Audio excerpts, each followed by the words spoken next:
So I just want to make this clear. There was one time where I accidentally ate a whole jar of pickles. While it was one of those like jars of like these small ones I really like, and I didn't realize I ate them all.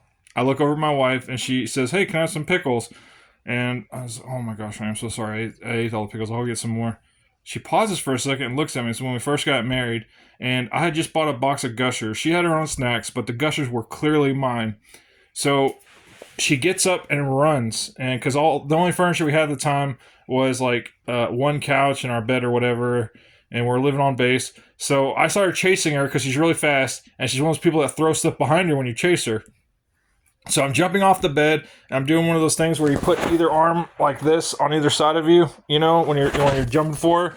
And she threw the door behind her, and the doorknob on either side, like my arm was on either side, and it hit me right here on the side of my head. So I have this little tiny scar right there. But I had to go to work, and the whole left side of my face was bruised, and they made me go to a domestic violence counselor because they thought my wife was beating me.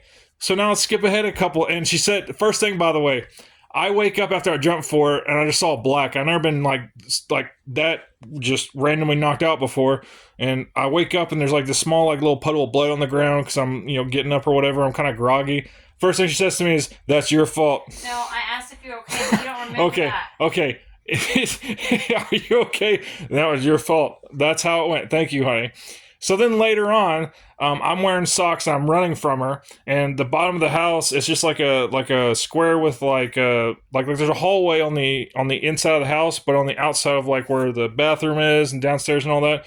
But there's carpet into hard floor. Half of it's hard floor, half of it's carpet. I'm running from her, and when you take one of the corners by the front door near the stairs, it's hard floor, and I'm wearing socks.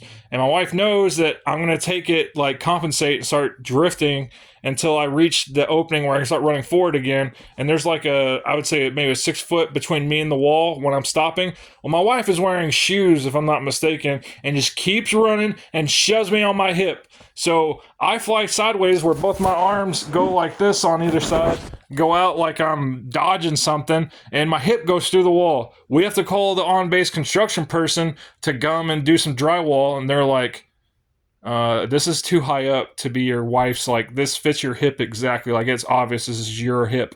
So I have to go back to and say, like, no, I was running from my wife, she pushed me into a wall, and they're like, sir, like, what you're describing is called domestic violence. And I'm letting you know how embarrassing that is, and I'm like, no, that's like we're basically kids that were married, and I was running from my wife because I don't remember what the thing was. I think we were playing Monopoly or something like that, and I took your piece that you wanted. I don't know, I don't remember. We had no kids, and we were just having fun. We had no TV or nothing, so we were just having fun, and my wife took it too far, and then she says, that was my fault also, that she pushed me, and the momentum built up so much I went through the wall. I'm just saying that wasn't my fault at all. It wasn't my fault, Lacey. You don't know the truth. No. Lacey, I'm not even changing any facts. You heard me say this whole thing. I didn't change anything. What did I change? Did I change anything? Did I make anything sound favorable to me? We need to know why I was chasing after you. Do you remember why you were chasing after me? No, I'm sure it was some good reason. Sure, it was some good.